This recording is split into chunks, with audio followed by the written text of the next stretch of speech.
And so what I'd like you to do is I'm going to name a person. And what I'd like you to do in one sentence or so, tell me why that person is so special. Okay? Got it? Can I get some of these guys to help? You can do whatever you like. Here we go.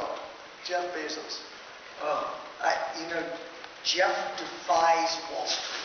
It makes every CEO in Silicon Valley just green with envy. He took the growth mantra and ran with it.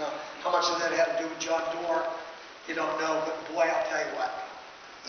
There were times when everybody was looking for him to settle down and get his businesses set and start to make money. But he chose to grow, and he grew in unusual ways. He brought what he did to where he has a third-party business where he has store stuff. And now today, the stock market is recognizing, Wall Street is recognizing what he did. He thumbed his nose at Wall Street, did it his way, and he didn't give a good darn about, his stock was suffering, 5 or 7 years ago. Eric Schmidt.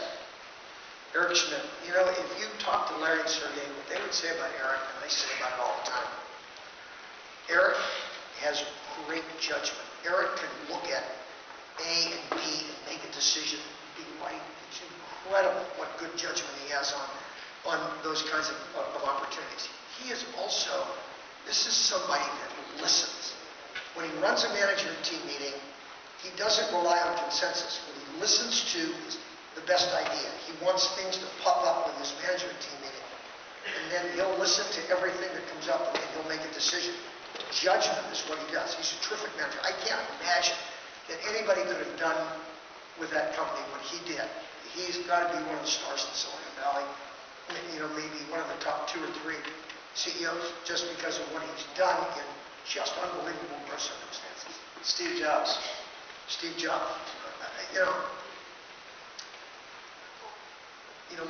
One of the gems of our lifetime. How we are all lucky that we're in Silicon Valley at the same time he is. He's got his personal idiosyncrasies, in terms of how he works with the outside world.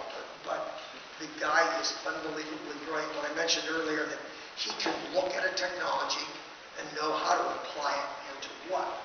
But also there isn't a thing that he does that's not perfect. I joked with him. I said, we should do more. He said, he won't do more if he can't personally manage it. He'd look at every edge on everything. He cares absolutely about every pixel on a screen, every part of this website, everything, every part of the form of this product, and he surrounds himself with people that believe like he does. If you would have seen when he did the Apple Store, he hired Ron Johnson. He got a guy that thinks about the beauty of those stores just like he does. Or Johnny Ive does the product. These are people that he's simpatico with. So I guess that was more than one sentence. Run-on sentence. Mark Andreessen. Mark's always ahead of the crowd. He thinks about things way out. If you talk to Mark today, I had dinner with he and Ben last Thursday, and he's way out. He's constantly thinking about the evolutions of technology and what they're going to be able to bring. And so, his mind, he will be great as a venture capitalist because I do think when some of the entrepreneurs come and they meet with more pedestrian venture capitalists who don't understand what they're trying to create, Mark will always get it. He'll understand what they're trying to do. He's really, really talented from a technology vision perspective. You mentioned Ben Horowitz. Oh, Ben. If there's, all due respect to the CEOs in the room, if there's a better young operating guy in Silicon Valley, to watch him do what he did with OpsWare under those circumstances was really hard. He had worked for Mike Homer at Netscape, and when he took over, he came in and he and Mark founded the company with Tim Housen. To see how he gradually built the structure of the company, it was hard. That company was successful as Laptop, and yet because of some of the data center companies going down from the count, he was, everybody was worried when the balance sheet got under 20 million. They were worried that they shouldn't Exodus, remember that? Helen Hancock and all that stuff. Those things went down. Everybody was worried that they were going to lose yet again. So he and Mark turned it into, through a lot of help from Andy Radcliffe, who was a benchmark partner at the time. They turned it into a software company. And it was a brilliant move. And they managed to spin off a lot of the business to EDS and really handled that beautifully. Vinod Khosla. Vinod, Vinod is in his own world. I mean, he thinks differently than everybody else does. He'll see opportunities that no one else can see. I'm always mystified when I'm with him. When I sit with Vinod, I can help a company go from here to here, but I'll never get there. Boy, I'll tell you what, he can see stuff that he wants to invest in, and he'll know exactly what has to get done to get there. Brilliant investor. Floyd Plumbing. Floyd, I mentioned earlier, I think it was just okay as a venture capitalist, a great operating guy. I think he would have, had he sat there and been an operating guy the rest of his life, it might have been one of the great ones ever.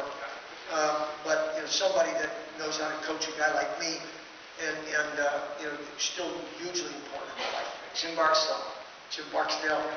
When you think about what he did at Netscape, given that he came into a company that had, a browser and not sure what to do with it, between he, Mike Homer, and Peter Curry, obviously with Mark, but turned that into something that was a company that became a great company, and had it not had some obvious, I guess I should be kind here, kind of interference with Microsoft, might have even done better, but the fact is, it was a huge home run as a business opportunity. And Jim he ran the company with, kind of a sales aggression. He understood technology. He was fun. He ran it in his way. Good humor. People liked to work for him. John Doerr. John Doerr, a legend. Again, I put him in the, from the venture capital community like I do with Steve.